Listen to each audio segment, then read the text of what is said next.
সপ্তমী রাতে কলকাতায় ঠাকুর দেখতে গেলাম। আর এই দেখো ঠাকুরের মন্দিরের সামনে কিন্তু এখানে রয়েছে আমাদের থানার বড়বাবু, যিনি হচ্ছে আমার বরের অফিসের স্যার, মানে বড়বাবু। তো ওনার সাথেও আমাদের যে কথা হচ্ছে, দেখো রাস্তায় উনি অন ডিউটিতে রয়েছেন। এখানেই সবার সাথে দেখা হয় এবং ওনাদের সাথে একটু কথাবার্তা হয়। তো উনি রয়েছে, আমার মেয়ের সাথে কথা বলছে, আর আমার মেয়ে যেরকম কথাবার্তা বলে সবাই শুনে হাসে। তো দেখো এখানে আরও সবাই যে বরের অফিসের কলিগরা রয়েছে তারা সব একে একে আসছে এবং আমাদের দেখে দাঁড়াচ্ছে, কথা বলছে এবং আমিও তাদের সাথে দেখতে পেয়েছি। আর দেখো তোমাদের সাথেও শেয়ার করলাম। তো ইনি হচ্ছে আমার মানে আমার বরের অফিসের ছোটোবাবু। তো এই দেখো আরও সবাই রয়েছে, দেখতে পাচ্ছ। তো ওনারাও এসে কথা বলছে। তো সবাই এখন ডিউটিরত রয়েছে, আর আমার বড়েরও ডিউটি রয়েছে একটু পরেই, মানে আমাদের বাড়িতে ড্রপ করে দিয়েই তারপরে আজ রাতের ডিউটিতে রয়েছে, মানে হোল নাইট ডিউটি হবে। তো সেই জন্যই সন্ধেবেলা আমাদের একটু কলকাতার ঠাকুরটা দেখিয়ে নিল, আর তার জন্যই দেখো সবার সাথে দেখা হচ্ছে। এই দেখো আরও সবাই হোয়াইট ড্রেস পরে সব কলকাতা পুলিশ রয়েছে, পাশে আরও সবাই রয়েছেন। তো সবার সাথেই কথা হচ্ছে, আমার সাথে আলাপ পরিচয়ও হয়েছে, কথা হয়েছে। তো তারপরে একটু ভিডিও তোমাদের সাথে শেয়ার করলাম। তো দেখো আজকে এতটাই গরম পড়েছে যে কি বলবো, প্রচণ্ড ঘাম হচ্ছে, দেখো ঘেমে নে স্নান। তো যেহেতু মানে বৃষ্টির ওয়েদার রয়েছে, গুমোট হয়ে রয়েছে। তো তারপরে দেখো এখানে ওই অফিসের কলিগদের মধ্যেই একজন সার্জেন্ট, যিনি আমার বরের অফিসের বন্ধু। তো উনি আবার আমাদের তিনজনের জন্য 3টে কর্নেটো আইসক্রিম আমাদেরকে কিনে দিল। তো সেইটাই এখন বসে খাচ্ছি। তো খেয়ে এবার বেরোবো। তো তার আগে দেখো এই যে এখানে আয়েশ করে বসে খাচ্ছি। এত গরমের মধ্যে এ যেন একটা মানে পরম পাওয়া বা পরম তৃপ্তি বলতে পারো। তো আমরা সবেই মাত্র বলাবলি করছিলাম যে চলো আর একটু হেঁটে আমরা একটু আইসক্রিম খাবো। মেয়ে অনেকক্ষণই বায়না করছিল, তো আইসক্রিম খাবো। তো আমার বর বলছিল তো চলো এত ভিড়ের মধ্যে না খেয়ে একটু ফাঁকা জায়গায় গিয়ে আমরা দাঁড়িয়ে কোথাও আইসক্রিম খাবো। আর ভাবা সেটাই ভগবানের ইচ্ছাটা পূরণ করে দিয়েছে। তো আমরা মনে মনে ভেবেছি, আর অথচ দেখো এই সার্জেন্ট স্যার বাবু উনি কিন্তু আমাদের জন্য এই আইসক্রিমই নিয়ে এসে, আর আমরা এই আইসক্রিমটাই খেতাম।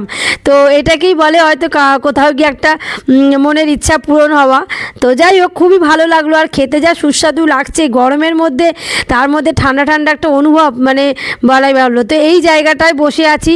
তো এখানে কিন্তু অনেক সার্জেন্টরাই ছিলেন ডিউটিরত অবস্থায়, আর কিছু কিছু সার্জেন্ট কিন্তু তারই মধ্যে একটুখানি তারা রাতের ডিনারটাও সেরে নিচ্ছিলেন, কারণ তারা এত মানে হেকটিক শিডিউলের মধ্যে ডিউটি করে, তাদের নাওয়া খাওয়া সব বন্ধ।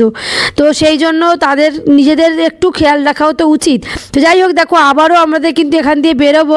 তো আবারও দেখো এই সব মানুষগুলো কিন্তু আমার বরেরই অফিসের পরিচিত সবাই আমাদের সাথে কথা বলছে। কেউ সিভিল ড্রেসে রয়েছে, কেউ ইউনিফর্মে রয়েছে।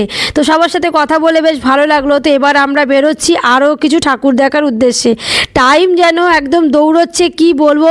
তো চলো, মেয়ের জন্য দেখো এখানে একটা নতুন হেলমেট কেনা হয়েছে। তো এই সপ্তমীর দিন মেয়ের এই নতুন হেলমেটটা পরে মেয়ে আবারও বাইকে উঠে পড়েছে। তো দেখো আজকে কিন্তু আমাদের জামার কালার কম্বিনেশন তিনজনেরই প্রায় সেম, বা মানে আমার বর আর মেয়ের তো পুরোই সেম, আর আমাদের তো কাছাকাছি, মানে একটু পিঙ্কও রয়েছে, একটু কমলাও রয়েছে।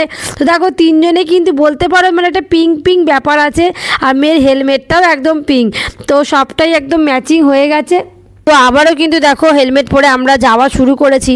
তো রাস্তায় এত জ্যাম আর এত ভিড় মানুষের সপ্তমীর রাতে, মানে কি বলবো, কলকাতার কোনো মানুষ আর বাড়িতে নেই, সব রাস্তায় নেমে পড়েছে। যেরকম আমরা ঠাকুর দেখতে গেছি সবাই তাই। তবে কি আমরা মানে সত্যি কথা বলতে ম্যাক্সিমাম মানে বড় বড় প্যান্ডেলের সামনে দিয়ে খালি চলেই যাচ্ছিলাম, কারণ অত ভিড়ের মধ্যে অত লাইন দিয়ে যদি ঠাকুর দেখি তাহলে ঘোরা তো হবেই না, আর একটা ঠাকুরও 4-5 ঘন্টা লাইন দিয়েও দেখতে পারবো কিনা সন্দেহ। তো সেই জন্য বর কিন্তু কোথাও থামাচ্ছে না, খালি মেন জায়গায় একটু থেমেছি, যেটা একদমই প্যান্ডেলে অতটা লাইন নেই বা হালকা পাতলা, সেটাতেই নেমেছি। আদারওয়াইজ মানে পুরোটা আমরা মানে গাড়িতে করেই গেছি। তো দেখো এখানে যে আমি যে তোমাদেরকে ভিডিওতে কথা বলছিলাম, তো এই কথাগুলোই বলতে যাচ্ছিলাম, কিন্তু পরে আমি বাড়িতে এসে দেখি যে ব্যাকগ্রাউন্ডে সত্যি এত জোরে সব হিন্দি বাংলা সব গান হচ্ছে, যে সেই আওয়াজটা যদি তোমাদেরকে শোনাই তো আমার ভিডিওতে কপিরাইট চলে আসবে। আর কপিরাইট একটা বড়সড় ইস্যুও বলতে পারো। এমনিতে কোনো প্রবলেম নেই, কিন্তু অনেক সময় হয় বা হয়তো কিছু কারণের জন্য ভিডিওটা হয়তো ডিলিট করতে হতে পারে, তো সেক্ষেত্রে আমার এই ভিডিওটাই থাকবে না। তো আমার এটা একটা মেমোরি হিসেবে আমি রাখি। তো দেখো এখানে আমরা এখন কলকাতার ইকবালপুরের জায়গাটায় চলে এসেছি, এখানেরও কিছু ঠাকুর আমরা দেখব। তো এই সমস্ত সারা কলকাতা জুড়েই কিন্তু কিছু কিছু করে যাচ্ছি, তবে লাইটিংগুলোই বেশিরভাগ দেখতে ভালো লাগছে, প্যান্ডেলগুলো দূর থেকে ভালো লাগছে, যেটা ভিড় সেটা যাচ্ছি না। তো দেখো এখানে রাস্তার ওপরে যে লাইটিংগুলো করেছে গাছের ওপরে পড়ে কি সুন্দর যে লাগছে, মানে একটা বিদেশ বিদেশ ফিল হচ্ছে। মানে বিদেশের দেখবে অনেক গাছের কিন্তু মানে সেরকম পাতা দেখা যায় না, খালি ফুল দেখা যায়।